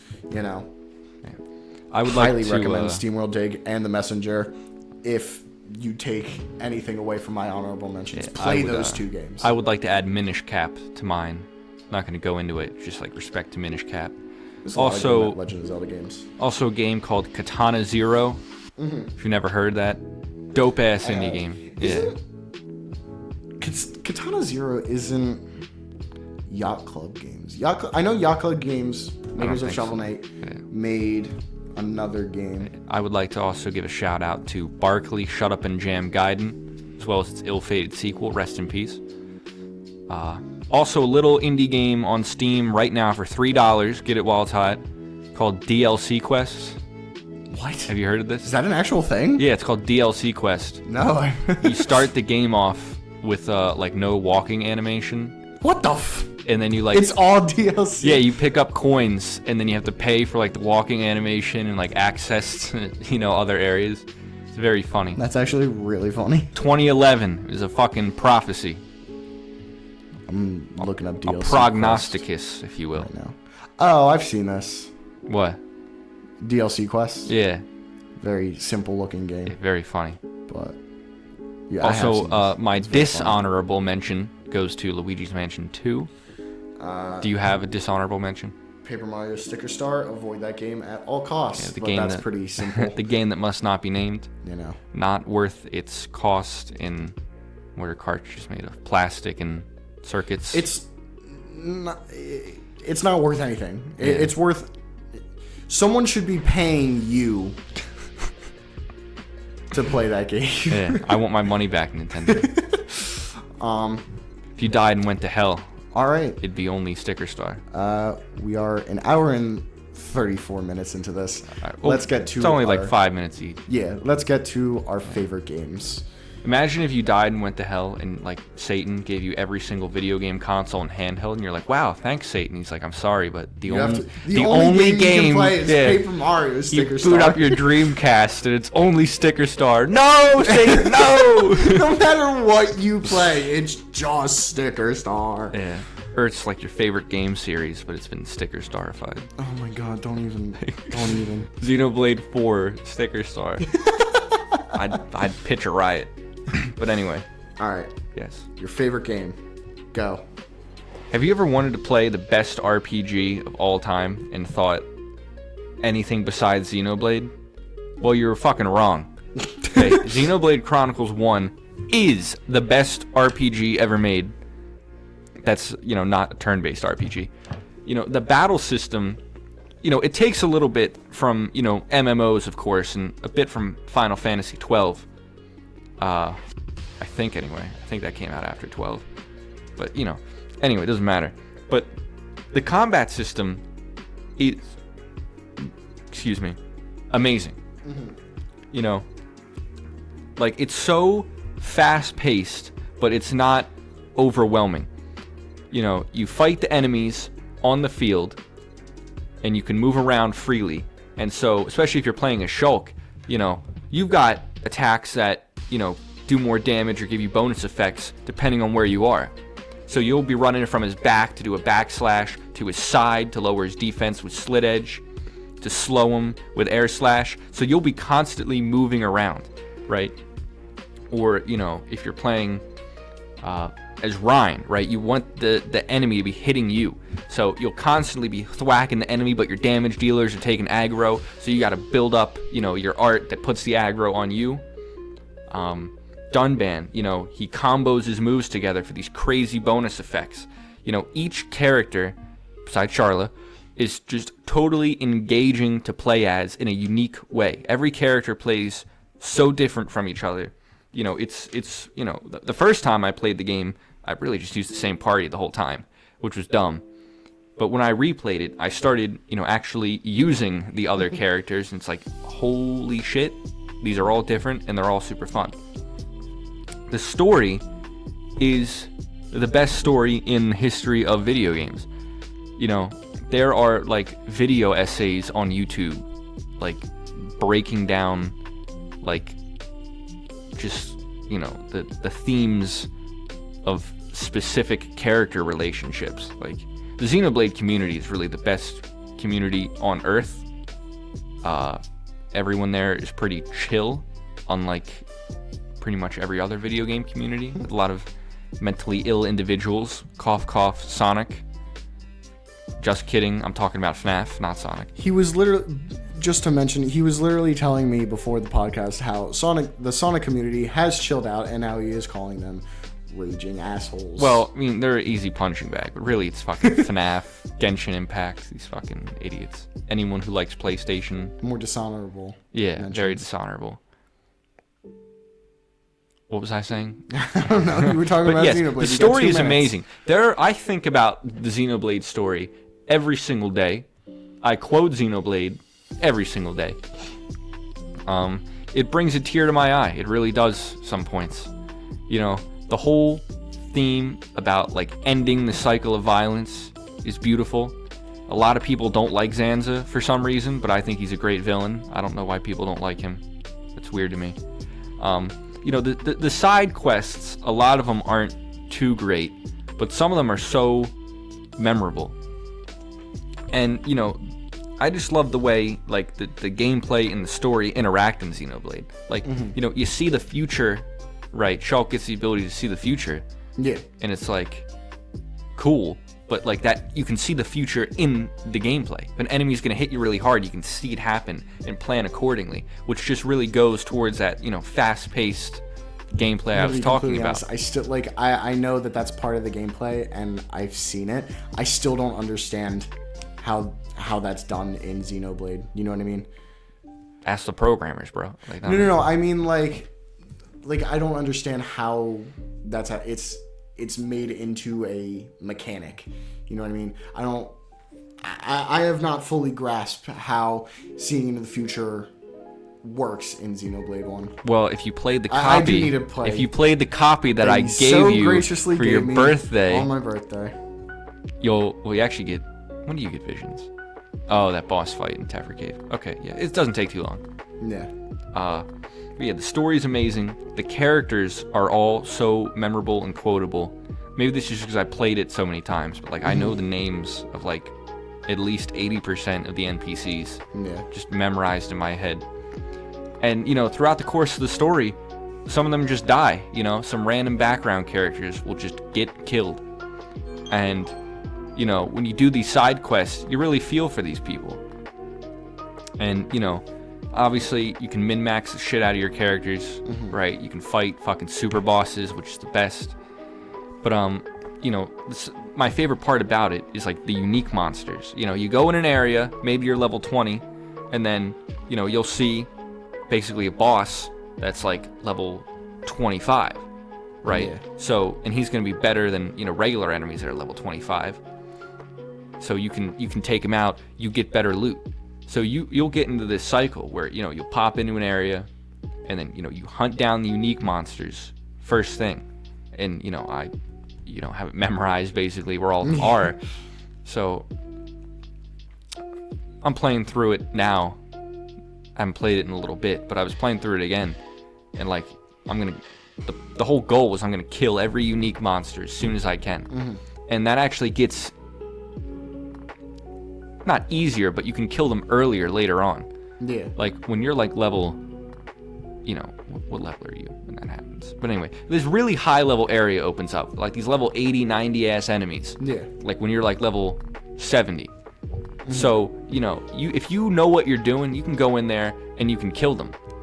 Like that, the combat is so fast paced, but like the build, getting the right skills, all of that, you know, knowing what you're doing, there's a lot of skill to that. You know, there's just so much that goes into it.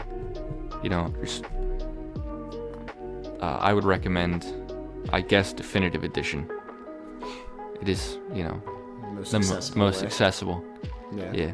I don't particularly like how they changed the art style of some characters to make them more anime, and then left others alone, so they look weird next to each other. Alright. Well, the final one has come. You're gonna hear a 20-minute lecture on Hollow Knight.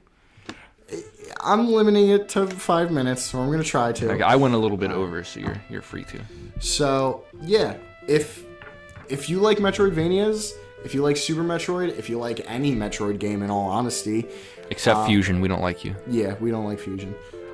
Or people who play it. Hollow Knight is an incredible Metroidvania game, in my opinion, not Zach's, but this is my goddamn list. Yeah, exactly. Don't let me push you around. I'm not gonna say it's a perfect game. It's not, but it does so many things right. It is 100% a perfect game for me. The music is so atmospheric. Each area is completely different and offers so many different things. Like tons of different enemies. And the progression is a little bit slower than most Metroidvanias because the major upgrades really feel major. They really change up how the game is played. You know, you start with a basic jump and swing your sword, but eventually you get a fireball, you get a huge down strike, you get a double jump, and like I said, they completely change how you traverse the area. And if you can get past, in all honesty, the first maybe 1 or 2 areas, once you get to the City of Tears, the game really opens up, which is something I know Zach doesn't love. But in all honesty... That's not why I said I didn't like it. Well, I know you, like, one thing you said is that, like, you don't like how much the game opens up so early. Right? When did I say that? I don't know. Either way, I could see how that can be overwhelming, but I actually think it's really good because you'll have these areas that you can get to but only explore a small part of, but because you were able to explore those areas, they lock in your mind a little bit better. The game is relatively tough. It has a ton of bosses. It's got a ton of extra content as it's a Metroidvania, but also outside of that, it's got a few quests. It's got, it's got an entire boss rush. It has an entire Coliseum that you can play through. That Coliseum took years off my life. The Pantheons the Pantheons are the boss rush. Have taken years off my life, but the bosses each one is so unique and offers a completely different style. Well, what I'm trying to say is that each boss is very unique. Yeah. There are some more they simple all play bosses. very differently. Yeah, and you really do have to think about how to dodge attacks, how to move about the arena so that you stay alive. I do enjoy how hard Hollow Knight is. I respect that. Yeah. Except the stupid fucking Zote boss fights and the Dream, the fat. Well, chick. yeah. Those are a little you can go much. the entire game without even there are some decisions that you can make that change or that lock certain things. Hey, you can kill that guy. Yeah, you can either kill him and not even face that boss the entire time. Which I recommend. Yeah, I do also recommend. It does make the Pantheons easier as well. Oh, it doesn't add it to the boss rush? It doesn't, which is super nice. That's not 100% though, you fucking cowards. Yes and no. But there's also things like charms, which different charm layouts or different charm, loadouts, some charms can completely change how you go about a situation, because there's one called Long Nail where it simply just makes your strike longer. Over charming. There's charming where you take double damage, but you can have more charms. So it really adds to, what charms do I want? What charms do I like? And then you spend 8 years walking back to the guy who fixes them when they break after you die.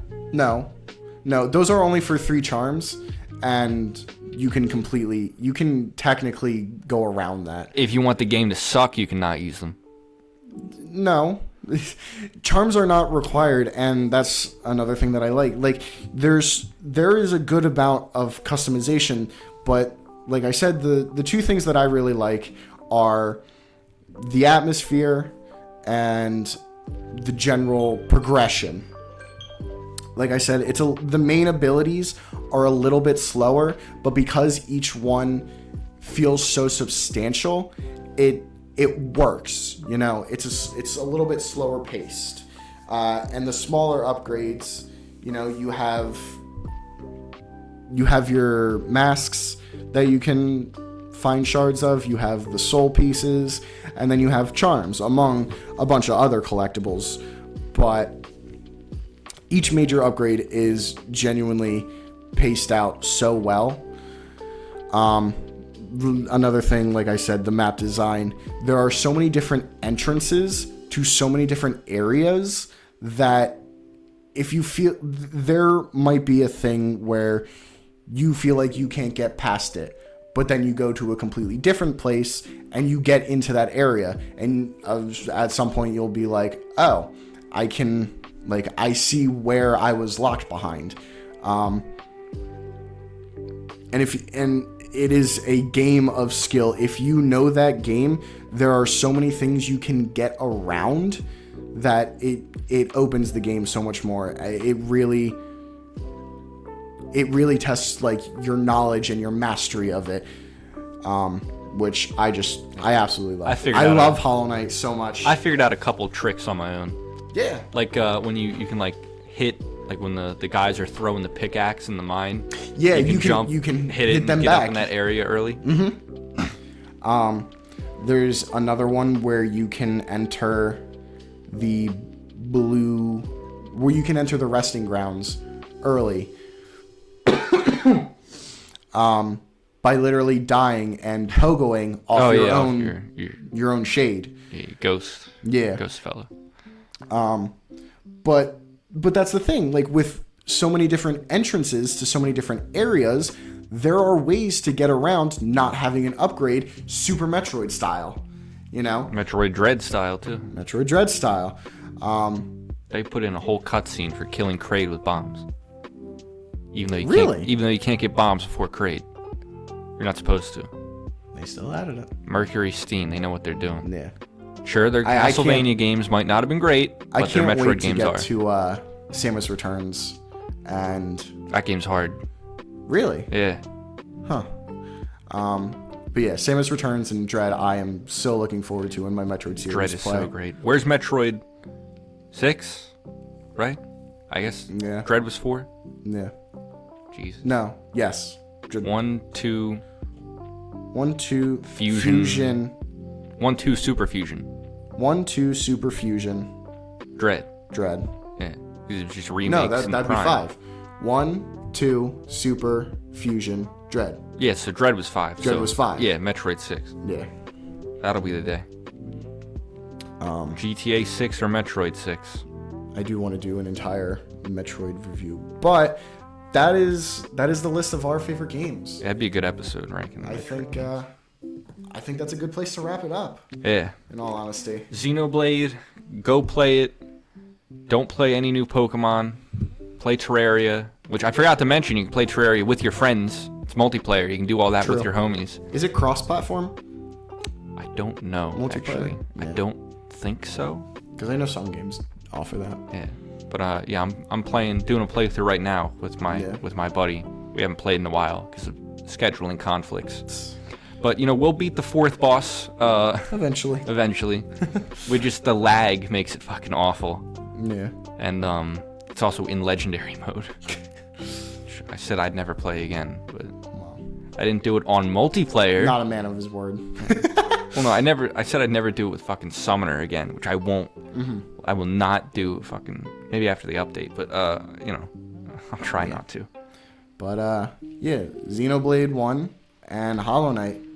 Those are our favorite games. And all those games highly recommend. I learn new things about every time I play them.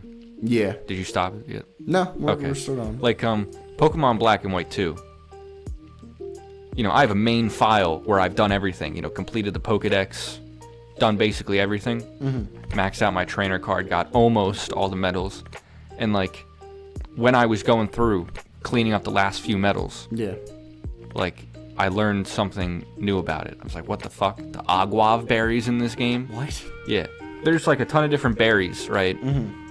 Most of them you get through playing mini games or buying them in the mall you can build. Yeah. Some are easy to get, NPCs given to you, but you can't grow berries like you can in old games. Yeah. That was online only, and now the Wi-Fi's gone. But there are these fairly obscure berries. I thought Gen 6 introduced them. Yeah. You know how you get them? No. You have to go, first of all, you have to go breed a Pokemon to get a Pokemon egg. Okay. Then you have to go into multiplayer, in the multiplayer room, and then your friend, who also has bred a Pokemon and has an egg, needs to show up, and then you can do this thing. It's better if you have 3 or 4 people, but you put all of your eggs on a thing, and it spins around. And then whichever egg you get is random. So I think that's a cool idea. If you've got a decent few of your buddies together, you breed Pokemon. Completely screw you. Yeah, and when you do that, you get a berry. Oh. So you get these berries. And it's the only way to get them in the entire game. That's is to do this fairly obscure multiplayer mechanic. Wow. Yeah, there's so much the density of that game. I figured out things that aren't even on fucking Bulbapedia while playing that. Really? Yeah. Huh. If you fucking you can use these powers that the increase in experience gain, increase money you win from battles. Yeah. That kind of thing. If you link with a game that's in another language, it gives you a free one of those at a higher level than any other. That's really weird. Yeah. So whenever I link with my Japanese copy, it's would you like to use Hatching Power S? It only goes up to 1, 2, 3. It gives you S. And it makes hatching eggs easier, which is actually fairly convenient. Yeah. You can just reset it and keep, opening up the Japanese file. I got you. Using it. I think anyway, it might be a once per day thing. Yeah. But yeah, Pokemon has fallen. Terraria is actually doing great. So is Xenoblade. Bug Fable, getting updates, but sequel when. Mario Galaxy. It's Mario Galaxy. That hasn't changed. Just boot it up, still play it. And Mario & Luigi Superstar Saga. So many shortcuts you can do in Mario Galaxy if you Amazing. know what you're doing. You can beat the game without using the spring suit if you try hard enough. I mean, yeah. I do that for fun. Like every time there's a spring, I'm like, yeah, I'm not going to use that spring. I think you just straight up beat the game without using it if you know what you're doing. But Like on top of the toy Bowser, you can just do some backflips, and triple jumps. You just get on the top without the spring. Spring just makes it harder. fair enough. Yeah, it's a hard thing to control. I think you might only be able to do it with Luigi, but Oh. I think you can do it with Mario. Because Luigi just jumps higher. Yeah. But for me, Mario & Luigi Superstar Saga, Limbo, Celeste, Majora's Mask, and Hollow Knight as number 1. Great games, 4 great games, and then 1 All right. overrated indie title. I think that is the end. Yes. Thank you all for listening. Podcast. Go down to the comments below and leave your top 5 lists. Do that. Yeah. I'm If anyone curious. watches this eventually. Hopefully someone Yeah, eventually to sees my it, brother, who is comments currently it. our only listener, leave your top 5 games that are all going to be COD or Rainbow Six. Rainbow Six, Black Ops 2, Clash Royale. I like Clash Royale. That's what my brother's top 3 would be. Rainbow Six, COD, and Clash Royale. I hope you all have Love a my good brother, day and had fun listening. Yes, a great day, a good night, even the afternoon if it's the afternoon. Whenever you're listening to it. Goodbye, everybody. Yes, have a great one.